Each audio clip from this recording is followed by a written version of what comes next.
بسم اللہ الرحمن الرحیم۔ ناظرین گرامی، آپ کی بہن ایک اور دینی اور معلوماتی ویڈیو کے ساتھ آپ کی خدمت میں حاضر ہے۔ ویڈیو میں تاخیر کے لیے میں آپ سے معذرت خواہ ہوں۔ آج میں آپ سے حدیث قدسی بیان کرنے جا رہی ہوں، لیکن اس سے پہلے میں بتانا چاہوں گی کہ حدیث قدسی سے کیا مراد ہے۔ حدیث قدسی سے مراد ایسی حدیث ہے کہ جس میں الفاظ اللہ رب العزت کے ہوتے ہیں اور زبان ہمارے نبی پاک صلی اللہ علیہ وسلم کی، یعنی یہ وہ احادیث ہوتی ہیں کہ جو براہ راست اللہ کا پیغام بندوں تک پہنچایا جاتا ہے، تو اس کو حدیث قدسی کہا جاتا ہے۔ چلتے ہیں اپنی حدیث کی جانب۔ سیدنا ابو ذر غفاری رضی اللہ تعالیٰ عنہ نبی پاک صلی اللہ علیہ وسلم سے بیان کرتے ہیں کہ اللہ پاک فرماتا ہے، نمبر 1، اے میرے بندو، میں نے اپنی ذات کے اوپر ظلم حرام قرار دیا ہے اور اسے تمہارے لیے بھی حرام قرار دیتا ہوں، لہٰذا تم ایک دوسرے پر ظلم مت کرو۔ اے میرے بندو، تم سب گمراہ ہو سوائے اس کے جسے میں ہدایت دوں۔ تم مجھ سے ہدایت طلب کرو، میں تمہیں ہدایت عطا کر دوں گا۔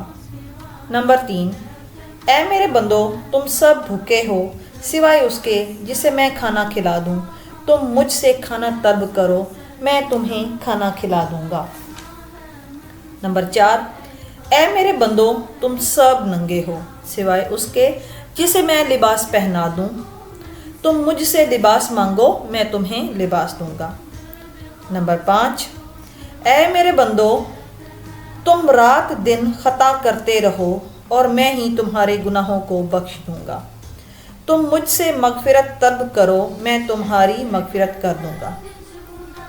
نمبر 6، اے میرے بندو، تم میرے نقصان تک نہیں پہنچ سکتے۔ تم مجھے کوئی نقصان نہیں پہنچا سکتے، نہ تم مجھے کوئی نفع دے سکتے ہو اور نہ میرے نفع تک پہنچ سکتے ہو۔ نمبر 7، اے میرے بندو، اگر تمہارے اگلے اور پچھلے انسان اور جن سب کے سب مل کر اس پرہیزگار شخص کی طرح ہو جاؤ جو تم میں سے سب سے زیادہ پرہیزگار ہے، تو تم میری بادشاہت میں کوئی اضافہ نہیں کر سکتے۔ نمبر 8، اے میرے بندو، اگر تم اگلے اور پچھلے انسان اور جن سب کے سب مل کر گناہ گار ہو جاؤ اور اس قدر گناہ گار ہو جاؤ اس شخص کی طرح جو تم میں سے سب سے زیادہ گناہ گار ہے، تو بھی میری بادشاہت میں کوئی کمی نہیں کر سکتے۔